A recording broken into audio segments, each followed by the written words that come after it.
E aí, pessoal, chegamos aqui no nosso último bloco de banco de dados. Nesse bloco, nós vamos trabalhar com banco de dados relacionais, conceitos básicos e características, ok? Vamos conhecer. Modelo de dados relacionais.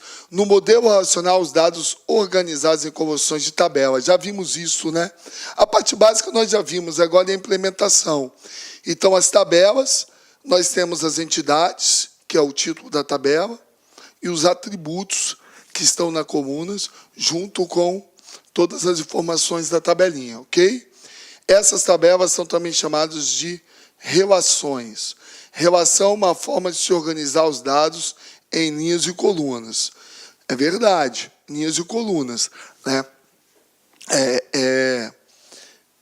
Essas linhas são conhecidas como tuplas, né? E ali dentro das colunas eu tenho os atributos, que é a primeira linha, que é como se fosse um subtítulo da tabela. E nas linhas eu tenho as informações desses atributos. Então vamos lá. Tabela, estrutura básica de armazenamento do sistema de gerenciamento de banco de dados relacional. Isso a gente já tinha visto, né? Que a gente ia colocar as informações dentro do banco de dados, e esse banco de dados, essa base de dados, ia ser disponível, né, pelas tabelas, e as tabelas elas iam começar a se relacionar, a conversar. É nesse momento, né, no banco de dados relacional. Armazena todos os dados necessários sobre algo no mundo real, que é o modelo conceitual, como clientes, pedidos ou produtos, também chamados de relação.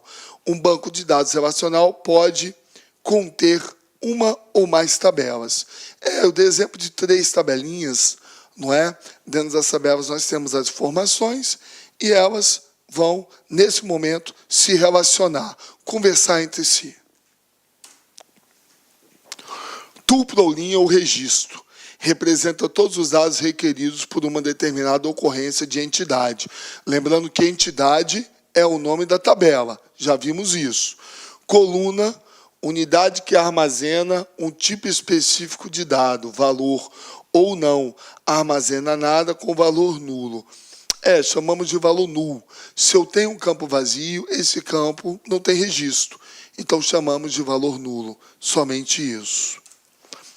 Relacionamento, também já vimos. Associação entre as entidades, entre as tabelas, conectadas por chaves primárias e chaves estrangeiras. Eu comentei com você no bloco passado, que essas tabelas elas vão se relacionar.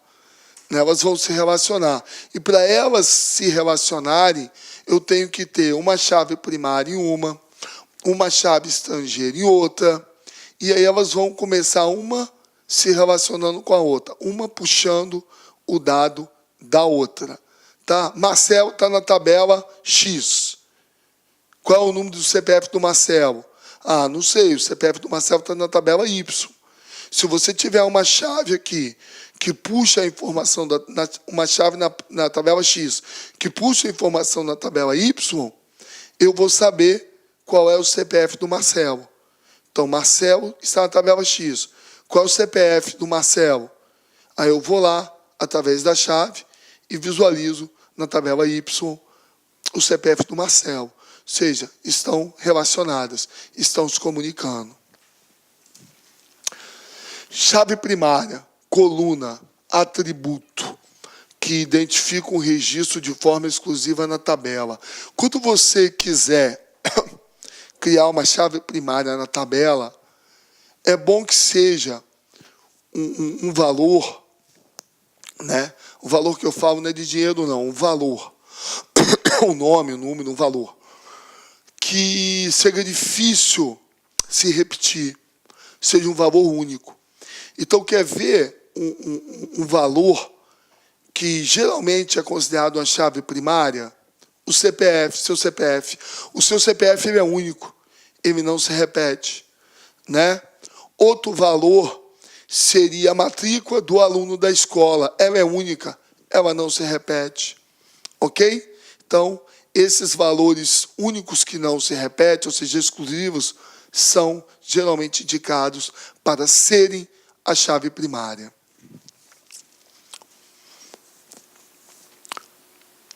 Chave primária, coluna, atributo que identifica um registro de forma exclusiva na tabela. Seu CPF. Por exemplo, CPF de um cliente, contendo o valor que não repete na relação. O seu CPF é diferente. O CPF do Marcelo é diferente do CPF do Sidney, professor Sidney, que é diferente do CPF do professor Luiz, que é diferente do CPF de vocês. Então, ele é um valor exclusivo. Esse valor exclusivo será indicado como chave primária da tabela. Agora, vamos ao conceito das chaves estrangeiras. Coluna que define como as tabelas se relacionam com uma com as outras. Uma chave estrangeira é conhecida como FK. Se refere a uma PK, que é a chave primária, ou uma chave única em uma outra tabela, ou mesmo na mesma tabela. Por exemplo, na tabela de pedidos, podemos ter uma chave estrangeira efetuando relacionamento com uma chave primária na tabela clientes. Nós vamos demonstrar isso na tabelinha daqui a pouco. Ok? Fiquem tranquilos. Agora, nós temos aqui a tal da chave candidata e a chave composta. Chave candidata é aquela chave que possa ser usada como chave alternativa, já tendo a primária definida. Você tem a primária definida, que ela é muito forte, seu CPF. Mas ela, por algum motivo, não é suficiente naquele momento. Então, você cria, dentro dos atributos que você tem, uma chave candidata, que na falta dessa chave primária, ela vai assumir. Então, vamos colocar aqui o nome do aluno. Melhor, o seu nome, porque o seu nome vai trabalhar junto com o seu CPF. Marcelo Leal, CPF tal. Ou a matrícula do aluno. A matrícula do aluno Marcelo, CPF tal. Beleza? Chave composta. É composta de 2 ou mais atributos comuns, geralmente usada quando não é possível utilizar uma única coluna de uma tabela para identificar de forma exclusiva os seus registros. Aqui, você tem uma visualização melhor. Olha, chave primária estrangeira. Venda do que para quem? Eu vendi que produto e para quem? Olha as perguntinhas que eu fiz. Então, essa tabela, ela se chama tabela cliente. É o nome da entidade. Essa tabela se chama vendas, é o nome dessa entidade. Essa tabela se chama produtos, é o nome dessa entidade. Perceba, ID do cliente, identificação do cliente. Eu adotei aqui a chave primária como sendo identificação do cliente. Por quê? Porque a identificação do cliente é única. Eu não tenho 2 identificações iguais, ok? E você percebe que a identificação do cliente, da tabela clientes, está sendo ligada à identificação do cliente da tabela vendas. Ok? Ó. Então, há um relacionamento aqui. Olá, meus amigos, minhas amigas! E aí, gostou da aula do nosso professor?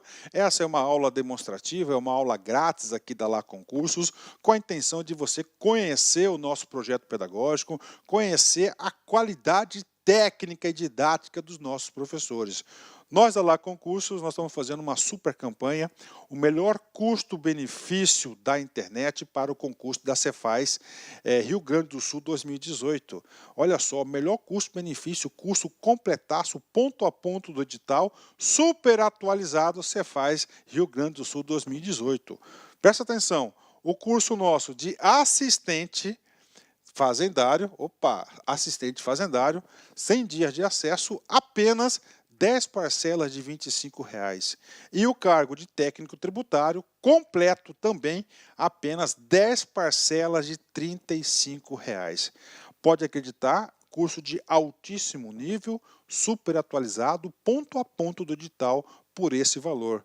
Ah, professor, tem garantia? Com certeza, você pode se matricular sem medo de ser feliz. Durante 5 dias, você pode assistir quantas videoaulas desejar e baixar quantos PDF que quiser.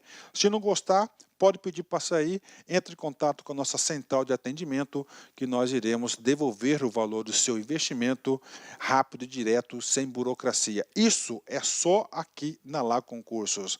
Tá certo, meus amigos? Espero vocês. Um forte abraço. Tchau, tchau. Clique lá.